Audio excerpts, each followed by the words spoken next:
વિશ્વ હિન્દુ પરિષદની સ્થાપનાના 60 વર્ષ પૂર્ણ થતાં દેશભરમાં સેવા, સુરક્ષા અને સંગઠનના કાર્યો દ્વારા ઉજવણી કરવામાં આવી હતી।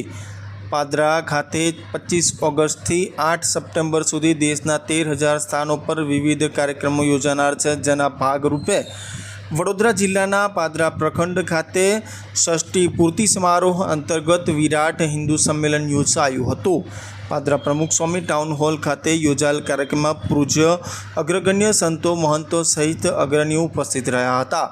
અટલાદરા BAPS સંસ્થાના પૂજ્ય સંત શ્રી રાજેશ્વરી સ્વામી તથા હરિધામ ચોકડાના સાધક સ્વરૂપ દાસજી સ્વામી સહિત સંતો, મહંતો ખાસ ઉપસ્થિત રહ્યા હતા।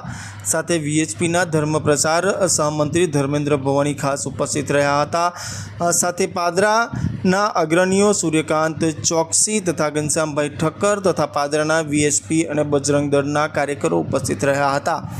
આવેલા મહાનુભાવોના હસ્તે દીપ પ્રગટાવી કાર્યક્રમની શરૂઆત કરવામાં આવી હતી। ત્યારે મહાનુભાવોનું સ્વાગત પણ કરવામાં આવ્યું હતું।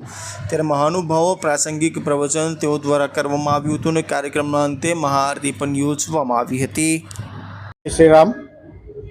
આજે પાદરામાં સાધુ સંતો, સ્વામિનારાયણ સંપ્રદાયના સંતો અને માનનીય સહસંગઠન મંત્રી શ્રી ધર્મેન્દ્રજી અને બીજી પાદરાની જનતાના સાનિધ્યમાં આજે પાદરામાં ષષ્ઠી વિશ્વ હિન્દુ પરિષદની સ્થાપના દિવસને આજે 60 વર્ષ પૂર્ણ થયા એ કાર્યક્રમ યોજવામાં આવ્યો અને બહુ જ સરસ રીતે સાંસ્કૃતિક કાર્યક્રમો સહિત આ કાર્યક્રમ યોજવામાં આવ્યો અને આ કાર્યક્રમ આખા ભારતમાં આજે 9,000થી વધારે પણ જગ્યા ઉપર કરવામાં આવ્યો। એના માટે આજે આ પાદરામાં બધા ભેગા થયા છે અને બહુ જ સરસ કાર્યક્રમ થયો। જય શ્રી રામ।